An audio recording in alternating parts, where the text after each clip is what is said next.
Aksidenti i trefisht në Maqellar Peshkopi. Një aksident i trefisht të shënuar në aksin nacional Maqellar Peshkopi mes ditën e kësaj të hënë.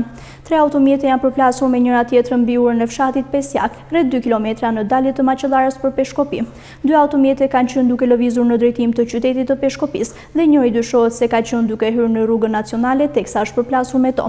Drejtuesit e mjeteve dhe 4 pasagjerë kanë pësuar lëndime, ndërsa një nga automjetet kanë ngecur pak parën në përrua. Për fat të mirë, ky aksident pati vetëm dëme materiale dhe jo në jetë njerëzore.